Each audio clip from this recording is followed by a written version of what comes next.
Hello, Packers fans. Welcome into PackersNews.com. I'm Kassidy Hill, joined by Pete Dougherty here on this beautiful Friday in Green Bay as the Packers are getting ready to head out of town tomorrow to head to Philadelphia to take on the 9-1 Philadelphia Eagles.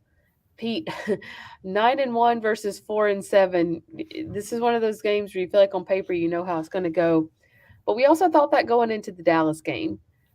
And so as you head into Philadelphia on a Sunday night, at least, Packers had Lambeau Field behind them when facing Dallas. On a Sunday night in Philadelphia against the 9-1 Eagles, a very good Jalen Hurts, very good Philly secondary. Essentially, I'm setting you up to say that this game has no shot, but what do the Packers have a shot in this game?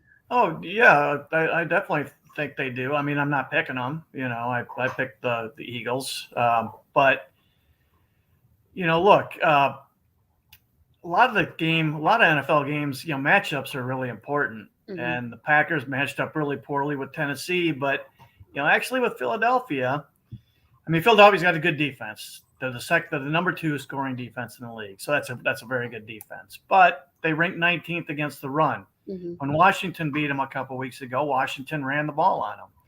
Packers have to run the ball to win. So this is a team that they might be able to run the ball on, and if they can run it fairly well, then they keep the ball out of Jalen Hurts' hands. They chew up clock, plus they set up their own passing game if they can run it, over and over and over again. So yeah, I give them a chance in this just because even though the Eagles, by all measures, are the better team, the matchup isn't the worst. Now, the one thing that I still think is going to keep killing the Packers from here on till the end of the season is missing Rashawn Gary. I mean, that's just such a big loss because their pass rush just isn't even close to the same without him. When you talk about the matchups, does this match up a lot in the way the Dallas game did? A team you could run on, which is your strength, and kind of chew up the clock. Would it on paper look like a lot like that matchup? Yeah, I think quite a bit so. As a matter of fact, with the difference being, I think Hurts is better than Prescott, and this game's in Philadelphia rather than in Green Bay. Um, but I think there are at least some similarities. I can't remember where Dallas ranked in scoring defense, but I know their run defense wasn't very good. Their pass rush was good. That was their thing. And it looks like it's kind of similar with the Eagles, though I think the Eagles' defense is probably a little better than Dallas's. But yeah, that's basically kind of the gist of it. We got some questions coming in. Let's start with this one from Craig. Jalen Hurts has been known to hurt the Packers D in the past, and Jalen Hurts has gotten better over this past year, significantly so. I mean, what's the key to sort of containing a guy like him? Is it just bottle him up, but is that easier said than done? Yeah, I think it's just one of those games, and there's a bunch of quarterbacks in the league. If we sat and named them off, I'm guessing there's at least four or five where when you rush them, you have to be really conscious of your pass rush lanes. The outside rushers can't go any deeper than however deep he drops. And the inside rushers, it's all bull rushing and keeping your pass rush lane so he can't escape and run. And you got to make him beat you as a pocket passer. But it looks like, I mean, from what I can tell, he's a pretty decent pocket passer too. So that's one of the reasons he's in the running for MVP this year. Yeah, for sure. I, Isaiah's asked the question that's been on a lot of Packers fans' minds this week. Did anyone ask the head coach why he allowed 12 to play with a broken thumb? It's obviously affecting him. Uh, Pete, how much from your knowledge would a broken thumb really affect playing? And especially when you look at like the Dallas game where, Rogers, at least if he is to be believed, said that that's the game when it sort of hurt the most in recent weeks, and that's the game when he was the most accurate. So, I'm thinking of just the way you throw a ball, you grip it here and you let it spin off these fingers. But the thumb is the final finger there that spins it. Like, how much do you think it's affecting him? Do you think he's just sort of saying that there's not an excuse because it doesn't affect me, and that's saying there's not an excuse is the excuse within the not excuse? That was really confusing, but it made sense in my head. Yeah, no, I know Basically, what you're saying. yeah, do you believe him How much do you think it's really affecting his game this year? I'm guessing it's affecting him on a few throws a game, just like it did with Favre in '99. When he had his broken thumb. Um, but the way things work in this league, if you're a quarterback and you can throw it, like Dak Prescott broke his thumb, but he couldn't even throw the football, and he had to have surgery, so that's why he had to sit. Rodgers didn't need surgery. You got to play through it. You got to at least try. Now, could you argue, yeah, they should have sat him? They obviously thought they had a better chance to win with Rodgers, and the Dallas game does make you wonder, if it didn't affect him in that game, why is it affecting him so much in others? I'm not convinced that's the lone reason that they've been losing, because his numbers were better before he broke his thumb, but it's not a huge difference. It's not night and day. It's and I don't know that he was playing that great before he broke his thumb anyway. We all saw that Giants game. That's when things went downhill in London, and he didn't break his thumb till the last play of that game. So I'm not sure that that's the biggest problem. But basically, these quarterbacks, they have to, if they can play through these things, they have to give it a shot. That's one of the reasons you pay the guy $50 million a year. I did the math the other day, and if you include the Giants game, I think his completion percentage is around 62%. He's, averaging like 229 yards passing a game, and his QBR is around 95. Not great numbers, but still respectable numbers. And so, to the second point of Isaiah's questions here about either that or Jordan Love really stinks, is a injured Aaron Rodgers still the best choice when in this quarterback room? Yeah, I mean that's I guess that's that is an interesting question, and I don't know the answer. We don't see Love play, and even if he was playing well in practice, doing it in a game when teams are blitzing you, which is the thing he had problems with last year when the two games he played was the blitz. That you don't know till he plays. So, they obviously think they have the better chance with Rodgers, what's the right decision? Should they have sat him for a couple of weeks? I don't know that 2 weeks would have healed it up. 2 weeks off. I think broken bones take 6 weeks to heal. To get well enough on the way to where he'd be healed, he would have needed, I don't know, a month off maybe. And, he wasn't going to go for that. And just like Favre wasn't going to in '99. And, other guys, quarterbacks, these guys play through a lot of stuff like this. Stafford has played through all sorts of injuries throughout his career. And it's awful tough it would have been awful tough to sit him for a month. Maybe in hindsight, maybe they should have. But like I said, I'm just not 100% convinced I don't think that's the only reason I don't think that's the main reason that they've been losing and that they're 4-7. Mm-hmm. Let's stick with the quarterback real quick. RS Electron says, what do you think of Rodgers' comments that the quarterback turns off his brain in this offense? I'll be honest, Pete, I don't quite remember where he made those comments, but do you feel like is that a compliment to this offense that you don't have to think, you just do? I don't know. Maybe he said that on McAfee. If he did, I don't watch McAfee, so I didn't see any of the stories about McAfee. I didn't see that mentioned. So I don't even know the context of it. So there's nothing I can say there. Yeah, that's what I was trying to see too. I think it might have been McAfee. Anyways, okay, let's flip to the defense. Antoine asked, will Coach put Alexander on A.J. Brown? He's a problem. He is a problem. He is a problem. Here's my question, though, Pete. Okay, yes, it was the McAfee show. We got that response. Here's my question, though. You put somebody on A.J. Brown, you put Jair on A.J. Brown, which makes sense because he's big, he's a problem. Do you have a guy fast enough, especially now that Eric Stokes is hurt, do you have a guy that's fast enough to keep up with Devontae Smith? Yeah, you don't. But maybe you just have to take your chances. Maybe at least then there's a couple ways. There's two ways that teams sometimes do this. Sometimes they put their number 2 corner on the stud receiver and just double him everywhere. Mm-hmm. Almost, double him as often as they can. And then you put your number one on the other guy and basically feel like he can shut that guy down. Or you can put the one on the really good guy and make him cover him one-on-one the whole game. And then if you're worried about Smith, you can double him when you want to. So there's a couple different approaches they could take there. You can mix and match it up. But A.J. Brown is a problem. He is a big, strong, fast receiver, very, very talented guy, and seems to be a really good fit with that offense, that team. If speed-wise you keep Jair on Devontae, is Rasul Douglas is more of a zone guy. Is that something you can play against a guy like A.J. Brown? Now this is getting into stuff that's beyond my pay grade, beyond my expertise. I do know beyond Joe Barry's too. Yeah. I do know there are calls and defenses where you can play zone on one half of the field and man on the other half.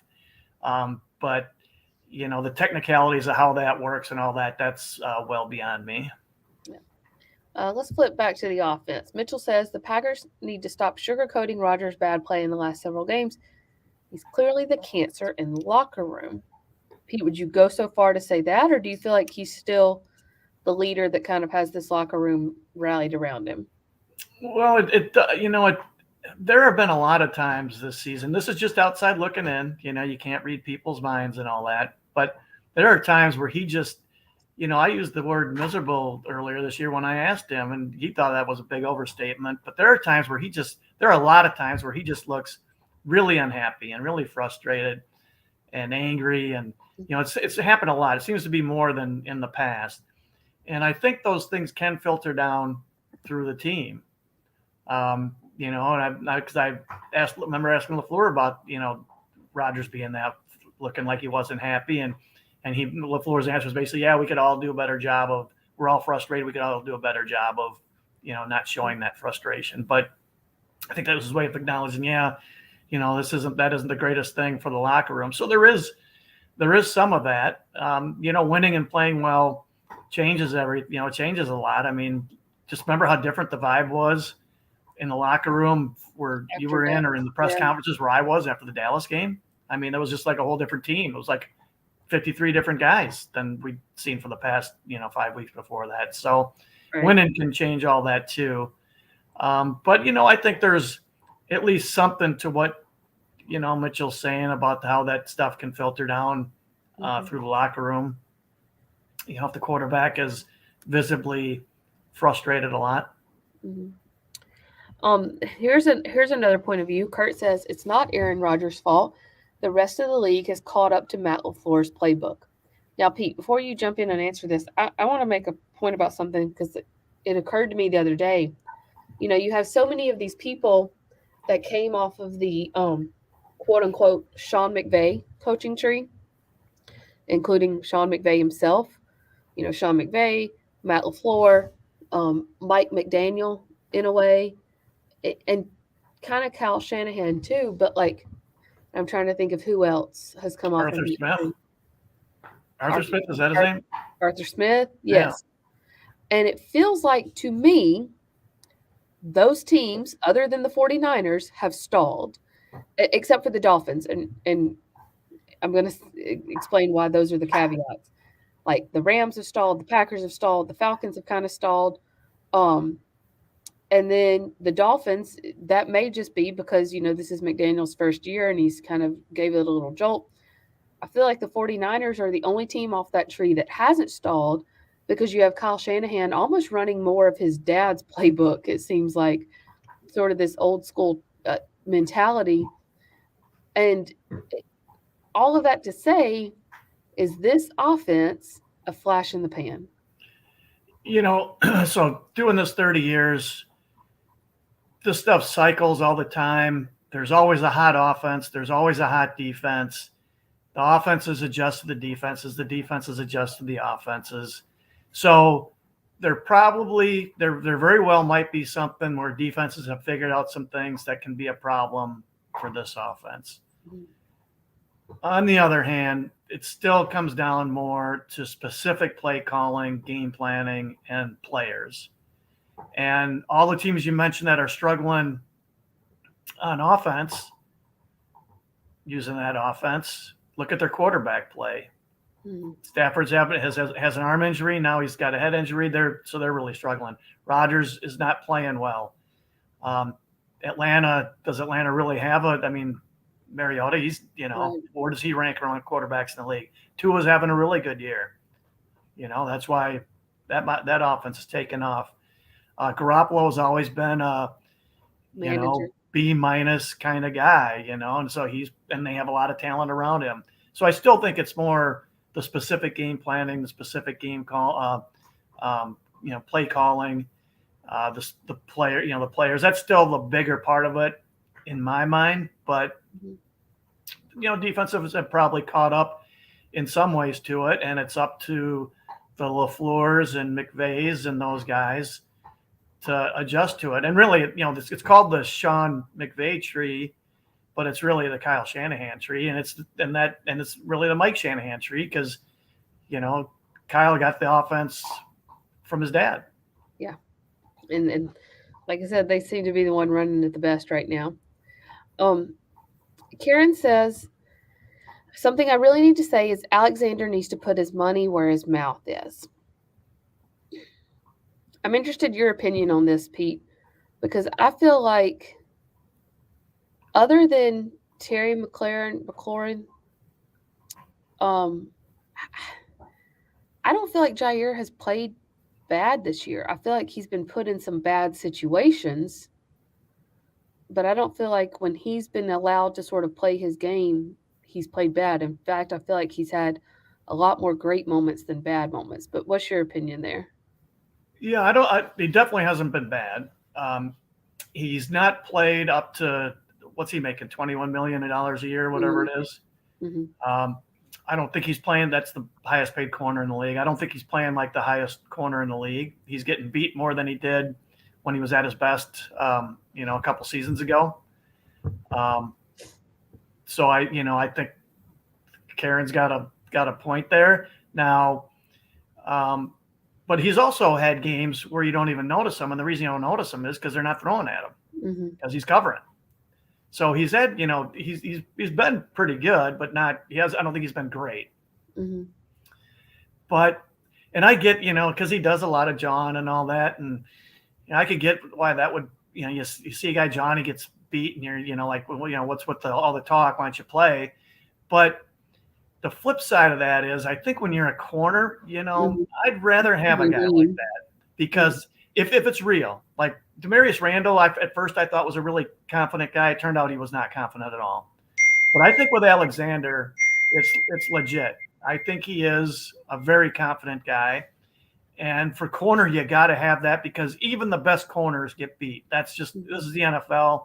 The passing game dominates. The quarterbacks and receivers are too good. Even the best guys get beat. Mm-hmm. So you got to have that confidence to where you get smoked, you still feel like you're the best guy in the field. And so if I'm the Packers, I'd rather have him, if you think he's a truly confident guy, which I'm pretty sure he is, then fine. And you live with it and you're that's good. That's fine. You'd rather have him that way than to have his confidence bothered when he has some bad games. That's just too hard a position to have a different mindset. Yeah. That's just what I take. Take it for what it's worth. I agree with you. I think it was after one of the games, one of the losses, and someone else in the press box said, why is Jair still talking like this? He's acting like he's the best, and he hasn't been right now. And I'm like, yeah, but imagine the mindset he had to have to get to where he's at. He can't just turn that off. And if he turns it off, he's done for, Yeah, humility is probably not something you're looking for in a corner, just Right. for better or worse. It's probably something you're not looking for. Yeah, that's one of the positions where smack talk really is, and just almost a blindness to reality is Yeah, needed in that position. And as long right, yeah, you got to be delusional, and as long as it's true confidence, that's great. If it's a false confidence, which is what it turned out to be with Randall, then you got a real problem. Yeah. And I will say, like, for as much as he calls out other guys, he's also, and this is something you don't see as much, but like, during games, he's the one that's going up and down the sidelines and keeping guys upbeat and pepped up and like, we got to get back out there and we're going to go back and we're going to shut them down this next time. And he's the one during locker room that you see walking over to a lot of other guys and kind of giving them a pat on the back and encouraging them. So I feel like he has the leg to stand on to call him out because he's also going to be there to help him up, if that makes sense. Yeah, and it helps. You got to keep, even when you're getting beat, you still got to keep making plays too. So he's got to keep doing that. Right. Before we close out here, this is a good final question here from Matthew. Do you think it's going to be a close game? So I'll be curious what you think. I actually do, maybe until I think I picked the Eagles by 10, or 8 or 10. So I think it was 10. So that's doesn't look close, but I think my guess is it'll be a close game until maybe the last half of the fourth quarter. That's just a wild guess. Who knows? You never know how these games are going to go. I would agree. I think it'll be close. Like you said, it's a good matchup, but I think the Eagles, especially being at home, that works, and that's such a tough place to play. And on a Sunday night, it's going to work in their favor. So I think fourth quarter they really pull ahead. And Spoon said they win by 2 touchdowns, the Eagles. I don't know if I'd say quite that much, but 8-10, yeah, I can see that for sure. If they can run the ball like Washington did, I mean, who knows? Washington also got 5 turnovers, and that's not going to happen every game. You're right. That's huge, and you're right. What are the chances of that? Right. Why in the end, I think they were like weird turnovers too, like that one to Gobert, which actually does work in the Packers' favor that they don't have to worry about Gobert out there. That one to Gobert, and then he turned to go upfield, and it popped out, and it was a scramble, and it was rolling all over the place, and it ended up in Washington's hands. Like those are just one of those. That's just one of those games where it's did Washington turn the ball over a bunch too? I think they might have once or twice, but I remember that there were some weird interceptions in that game. Anyway, in the end, games, this is where not having Gary is really going to bite them too. So they could even play a really good game, but I just don't think the pass rush is going to be there. Now I'm interested. I do want to pull this up real quick and see what the final Washington stats were. I didn't see the whole game, but I think I got in on the second half, or maybe even only the fourth quarter. But it just seemed like there were some. You're right. There were some really weird plays, and I felt like there was a bunch of interceptions back and forth. Maybe it was just Washington making all the interceptions, but Taylor Heineke had 1 interception. Jalen Hurts had 2, and then the Commanders had 2 fumbles, but they only lost 1 of them. The Eagles had 3 fumbles and they lost all 3. Okay, so 2 turnovers. Yeah, plus 3 Washington was. So that's a big advantage. Yeah. Yeah. Karen says, I say it goes into overtime and we win with another field goal by Crosby. I mean, anything can happen any given Sunday. The Packers season's on the line. Like I see that comment here where Packers season's is on the line, and the Eagles, if they can lose, it doesn't hurt them that much. But Hurts I think Hurts has played well enough, deep enough into the season. He's played well to make you think that this is legit and that he really has improved quite a bit, and that he's moving up in the ranks of the quarterbacks. So it's still going to be really tough, and I just don't know that the Packers have quite enough juice in their pass rush or on offense to pull this out, but we'll see. And then Matthew, I didn't want you to think I missed this question, but I feel like this is a really good conversation about what's going to happen after the season with Rodgers after they are completely out of playoff contention. So we're going to shelf this conversation for possibly next week. That's what the next 4 months that's what they're all going to be all about. The next 3 or 4 months. Yep. Yeah, we're going to put that on the back burner for at least another week and then see what they do on Sunday in Philadelphia. Pete, Ryan, and I will all be in Philadelphia. Spoon will be here in Green Bay, but he'll still have his live blog going before and during the game. Pete and I will have a post-game Facebook Live for you as well, and then we'll have the Green 19 podcast from Philadelphia. Pete, thanks so much as always, and we'll see you in Philly. Thanks, guys.